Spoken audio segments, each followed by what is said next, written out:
My first Mega Man experience was thinking I was playing Mega Man 10 because I saw the X at the end and I thought, wow, I've missed a lot of Mega Man. Every week, my mom would let me rent one game. And we would go there every Friday hoping to find Mega Man X. And it took about 3 weeks before I finally got my hand on it. But Mega Man X was one of the first console games I ever played. It was by far the coolest game I had picked up. And we played it for hours straight, just being completely blown away.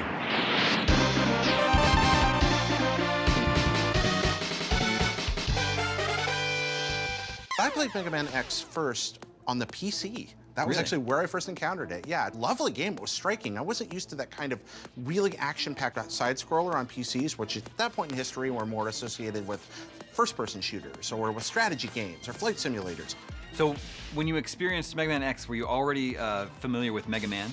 Oh, absolutely. Yeah, Okay. I've been playing Mega Man games for years, and Yeah. I was excited to see him back. Mega Man 6 came out the same year as Mega Man X. Right, and Mega Man 7 a year afterward, Yeah. and it's almost unprecedented. It's actually very important to the history of the video games that this went on through those console generations. Mega Man's had tremendous influence on this industry, and if we take Mega Man and then its evolutionary counterpart Mega Man X, they've both influenced in different ways. I mean, Mega Man with its smaller characters and its kind of really quick, very tight, lightning fast setup, it embodies you versus the stage designer. Mega Man 1 is brutally hard. Oh, yeah. I remember my mother saying, like, you can't get another game until you beat this game. And that made me stay with that game for like an entire year. The games are fundamentally similar over the course of that period. And the reason that we talk about Mega Man games with such reverence is that those stages are just so insidiously laid out and thoughtfully created to be just hard enough to drive us crazy, but not so hard that we feel anything but triumph when we finally overcome them. As a kid, I don't think I really processed that when you go back and play a game on an older console with older hardware, that it's not gonna be the same. It's gonna be super different, way harder, way harder. Yeah. I thought Mega Man X was hard. The original games were so much harder for my 7-year-old brain to comprehend. Yeah. The most deadly enemy in any Mega Man game is not a robot master. It is not somebody standing on a cliff. It is falling in a hole, landing on spikes, Right. or trying to traverse some kind of obstacle course of disappearing platforms and horrible things that are all coming to kill you. As an artist and a lyricist, you want to put yourself into the character. And I feel like in the earlier games, you don't really feel what Mega Man's feeling. It was really hard to tell stories on the NES. But all the way back in Mega Man 3, we were already getting little cutscenes. I mean, you think about, Proto Man just popping down and, do-do-do-do-do.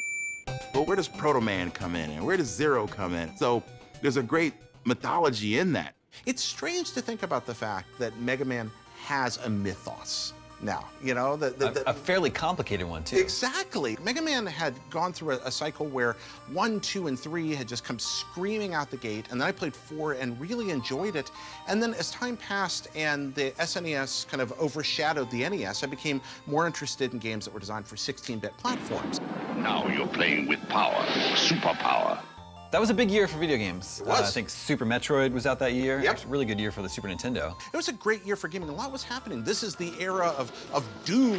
This is the era of Civilization. This is the time that new genres of game are really coming into their own. We're having 4X become a real market, and we have first-person shooters in their infancy, and multiplayer gaming online is just beginning to get off the ground. But in the midst of that, we also have the apex of the 2D platformer of the classic era. Mega Man X was such a different type of game. It felt like playing an action movie. It definitely moved a lot faster, and it was something that we had to get used to. A lot of wall jumping and quick dashing. It was fast-paced, it was action-packed, the characters moving around, jumping all over the place, shooting things with his arm cannon. The Mega Man X series spans 3 console generations, starting on Super Nintendo, moving on to PlayStation and Sega Saturn, and ending up on the PlayStation 2. How did it evolve and change over the years and over the generations? It's an almost unprecedented evolution. This does not happen very often with console video games. We have a constant, uninterrupted cycle of development. That's really what you pretty much have with these over 3 generations of hardware. But it also deals with the technical issues that came up when you were trying to create a game around those new limitations. If you don't change the pace at which the game functions, then it's going to feel wrong. If you use Mega Man 2 style designs, with Mega Man X-size enemies and sprites, the game will not be fun. Very few franchises succeed in doing what Mega Man did with Mega Man X. It takes something excellent and it builds something that's nominally similar, but subtly revolutionary along the same palette. So Mega Man X introduced the mechanic where the order that you would complete the stages could affect some of the other stages. Yeah. I remember beating Chill Penguin barely, and then go to Flame Mammoth's level, and all of a sudden you notice all the lava's frozen over. And as a 7-year-old or however old I was at the time, I was like, what? It like blew my mind. It was one of the coolest things I'd seen in a game so far. Of the first batch of Mavericks, the Maverick bosses, which ones really stood out to you? I remember Spark Mandrill because he was in the Mega Man Saturday morning cartoon, which I watched religiously. Yeah. And there was an episode where Vile, Spark Mandrill, and then Mega Man X went back in time. Who is that bot? Beats me, but he's on our side, so I gotta help him. And this is the only crossover I've ever seen between the original Mega Man and Mega Man X, which was in this Saturday morning cartoon. Thanks, I owe you one. All in the line of duty. Mega Man X introduced Zero, who went on to become a very popular character. When you were playing it for the first time, were you like, this guy's cool? I was like, this guy is my favorite, and he is still my favorite to this day. Zero's the coolest looking character I've ever seen. He's got a cool sword, and who doesn't want a cool sword? You know, Basically a lightsaber. Exactly. But I think seeing Zero and how cool he was, and I think that motivating you to keep playing the game, that hopefully he would pop up again.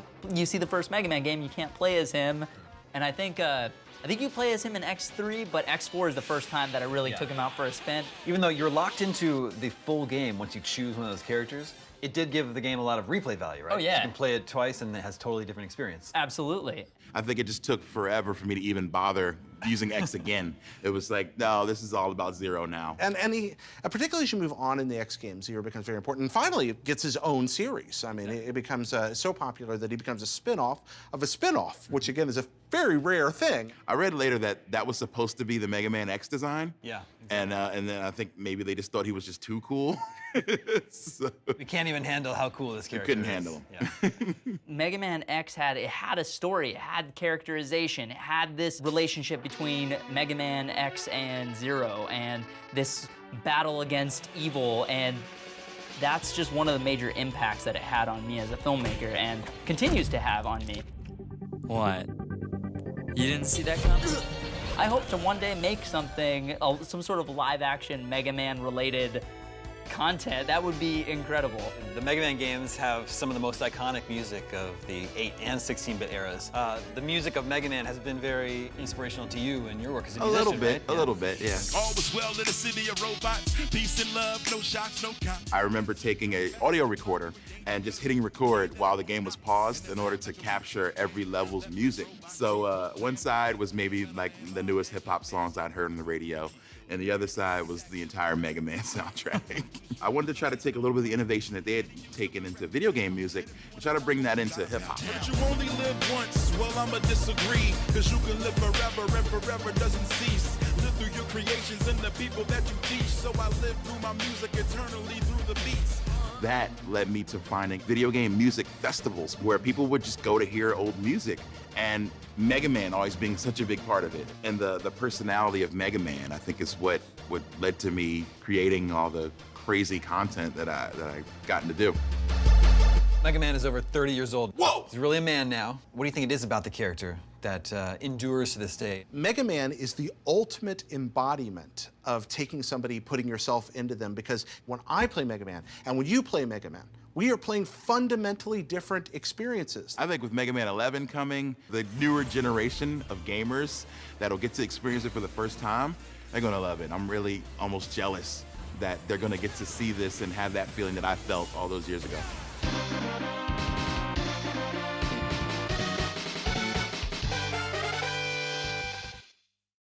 There is one little quirk in Mega Man, maybe it's an oversight from Dr. Light, but he can't jump without opening his mouth.